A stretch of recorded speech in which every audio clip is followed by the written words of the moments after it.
தயவுசெய்து யாரும் பண்ணாதீங்க. நான் வாழ்க்கையில் பெரும் அவஸ்தைப்பட்டுருக்கேன். தயவுசெய்து பண்ணாதீங்க.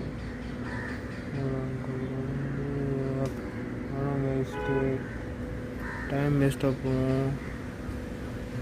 மற்ற ரிலேஷன்ஷிப் நிறையா அஃபெக்ட் ஆகும். உங்களுக்கு ஒன்றுமே தெரியாது. உங்களுக்கு உங்கள் வாழ்க்கையே என்ன நடக்குன்னே தெரியாது. நீங்கள் நினச்சிட்ருப்பீங்க தான் வாழ்க்கைன்னு. ஆனால் இங்கே நடந்துகிட்ருக்குது வேறு மாதிரி இருக்கும். அது எப்போமா புரியும்? எல்லாம் முடிஞ்சதுக்கப்புறம் தான் புரியும் என்ன நடந்துச்சு, எங்கே விட்டோம், என்ன தப்பு பண்ணோம். திரும்பி இந்த வாழ்க்கை வாண்டாலும் வராதுதான் பெரிய கொடுமை. உள்ளே போயிட்டோம்னா வேஸ்ட்டு, வேஸ்ட்டு. அது தேவையில்லாத விஷயம். அது எப்படி மூக்க நுழைச்சிக்கிட்டு மாட்டேன்னு தயவுசெய்து பண்ணாதீங்க. அது பெரும் பாவத்துக்கு எல்லாத்துலேயும் அஃபெக்ட். உங்கள் உடல், உங்கள் வெல்த்து, டைம், பேரண்ட்ஸுடைய எஃபர்ட்டு, எல்லாத்துடைய எஃபர்ட் எல்லாம் வேஸ்ட்டாக போகுது. தயவுசெய்து பண்ணாதீங்க ப்ளீஸ்.